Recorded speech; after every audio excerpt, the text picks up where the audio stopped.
Assalamualaikum warahmatullahi wabarakatuh. Berjumpa lagi bersama tutorial. Kali ini kita akan mengenang pernikahan yang unik dari Bapak Proklamator Muhammad Hatta yang dijomblangi oleh proklamator juga, Insinyur Soekarno. Dan ibu si gadis adalah mantan kekasihnya dulu. Inilah cerita selengkapnya. Muhammad Hatta atau Bung Hatta punya janji pribadi dengan Republik. Dia kekeh tidak akan menikah jika Indonesia belum merdeka. Janji itu ia ucapkan saat masih bersekolah di Belanda.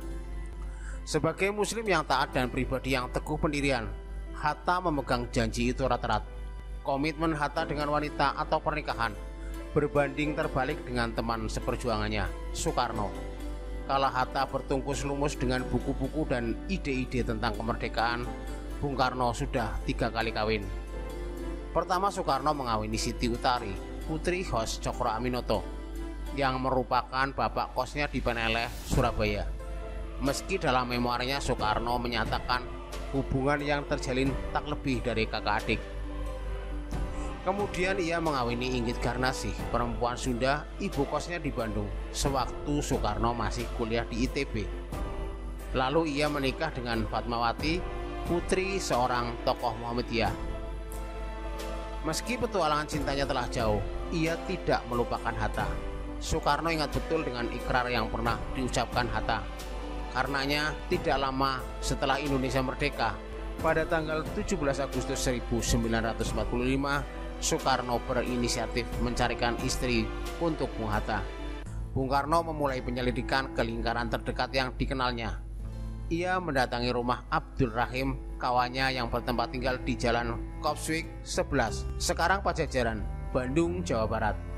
Ia ingin memastikan gadis yang cocok di bawah Hatta menuju pelaminan.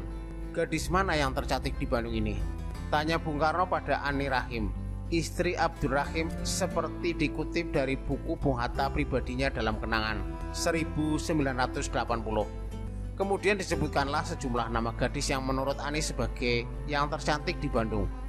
Olek, putri Dewi Sartika; Meta Samyudo, putri seorang dokter yang kesohor di Bandung; dan Mike yang masih kerabat dengan Dr. Samyudo. Kenapa? Ada apa Mas tanya-tanya tentang gadis-gadis cantik? Ah, tidak apa-apa. Tanya-tanya kan tidak salah, jawab Bung Karno. Hingga akhirnya Soekarno tahu siapa gadis yang telah mencuri hati Bung Hatta.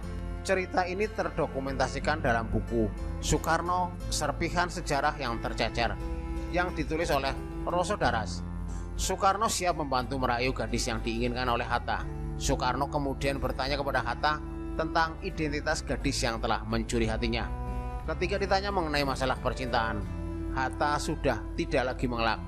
Hatta tampaknya sudah jatuh cinta kepada seorang gadis dan menjelaskannya kepada Soekarno. Seorang gadis yang kita jumpai ketika mengunjungi Institut Pasteur di Bandung. Dia memiliki ciri-ciri seperti ini dan seperti itu, tetapi saya belum tahu namanya.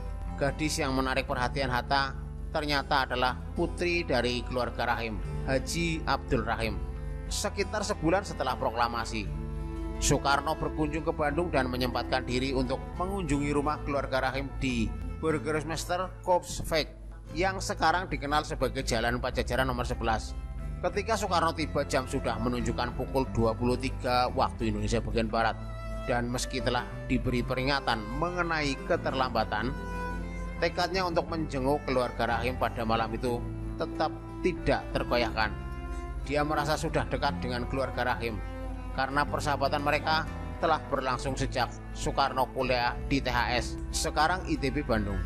Namun ketika tiba di rumah keluarga Rahim, Soekarno disambut dengan komentar dari Nyonya Rahim yang merasa terganggu karena kedatangannya larut malam.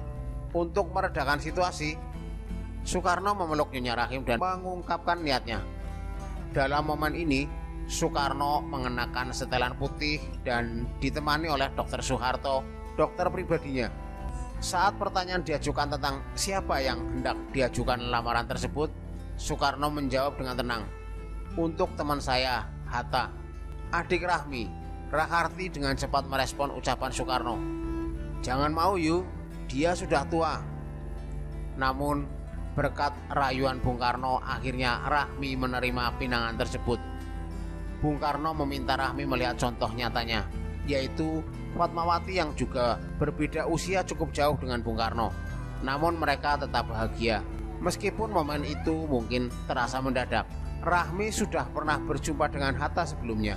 Bung Hatta pertama kali bertemu dengan Rahmi di Institut Pasteur Bandung saat ia dan Bung Karno sedang mengunjungi tempat tersebut. Meskipun pertemuan itu hanya berlangsung sebentar, Bung Hatta ternyata langsung tertarik kepada Rahmi. Sebuah fakta yang menarik adalah bahwa Rahmi ternyata adalah anak dari mantan kekasih Bung Hatta, yaitu Ani. Ani dan Hatta berpisah karena prinsip Hatta untuk tidak akan menikah sebelum Indonesia merdeka. Ani pun kemudian menikah dengan sahabat dekat Soekarno, yaitu Abdul Rahim, yang kini menjadi mertua Bung Hatta. Hatta dan Rahmi pun resmi menikah pada 18 November 1945. Pernikahan itu hanya disaksikan keluarga besar Rahim, keluarga besar Bung Karno, dan Fatmawati. Bung Hatta menghadiahi Rahmi buku yang ia tulis selama masa pembuangannya di Bovendigul sebagai mahar ketika mereka menikah di sebuah villa di Megamendung, Bogor. Meskipun Bung Hatta berusia 43 tahun saat itu dan Rahmi baru berumur 19 tahun, perbedaan usia tersebut tidak menghambat kebahagiaan mereka. Dari pernikahan itu, mereka kemudian dikaruniai 3 anak. Dalam catatan sejarah, berbagai kisah romantis Bung Hatta pun sering diceritakan. Salah satunya yang terkenal adalah kebiasaan Hatta meminta istrinya untuk duduk di sisi kiri bangku mobil agar istrinya tidak kepanasan. Yuke di sebelah kiri aja, di kanan panas, kena matahari, ucap Muhammad Hatta kepada Yuke ketika menaiki mobil, seperti diceritakan putri sulung Hatta dalam buku Bung Hatta, Pribadinya dalam Kenangan. Baik dalam perjalanan singkat di dalam kota ataupun perjalanan jauh keluar kota, Hatta selalu memilih untuk duduk di sisi yang terkena matahari dengan tujuan melindungi istrinya dari panas. Saya menganggap ini sebagai salah satu ungkapan perhatian dari ayah kepada ibu yang dilakukan menurut cara beliau sendiri. Tulis Mutia Farida Hatta. Selama sisa hidup Bung Hatta hingga saat ia berpulang, Rahmi adalah satu-satunya perempuan yang selalu ada dalam hidupnya. Terima kasih sudah menonton hingga akhir. Semoga bermanfaat. Jangan lupa untuk like, subscribe, dan memberikan komentar yang positif. Wassalamualaikum warahmatullahi wabarakatuh.